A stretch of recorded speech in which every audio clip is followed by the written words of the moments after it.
Are you struggling to keep conversations lively and engaging?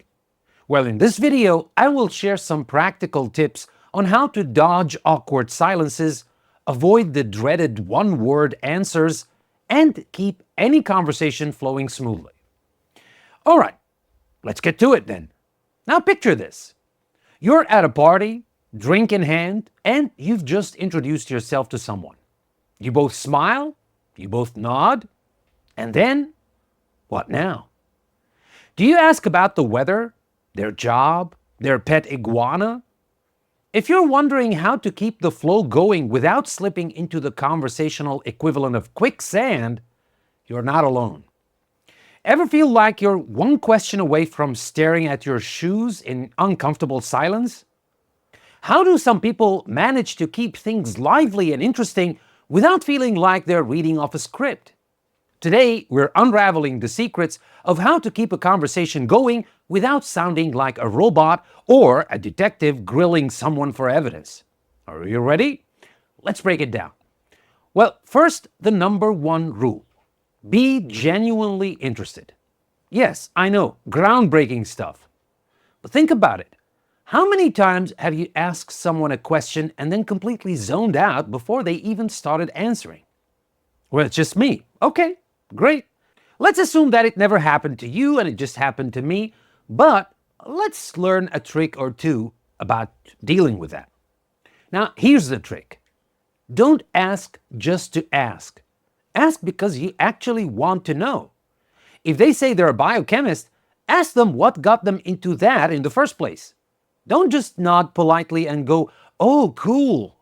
Because let me tell you, my friends, "Oh, cool" is the verbal equivalent of hanging a closed for business sign on your forehead. But that's not everything, of course. There are some other tricks. Some people swear by open-ended questions to keep the conversation going. You know, questions that can be answered with just a yes or no. But here's the kicker.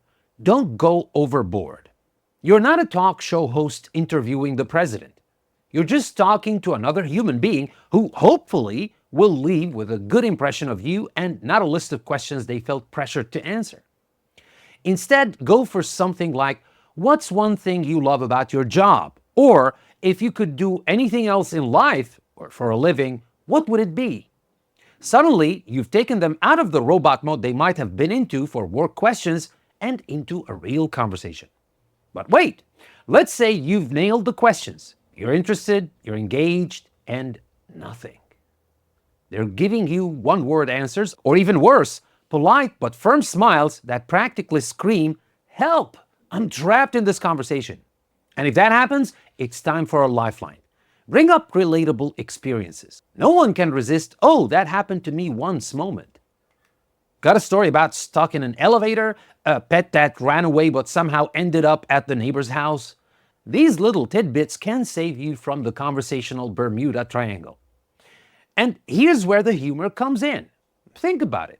Who doesn't like to laugh? If you can find a way to throw a bit of sarcasm or a clever quip, you're golden.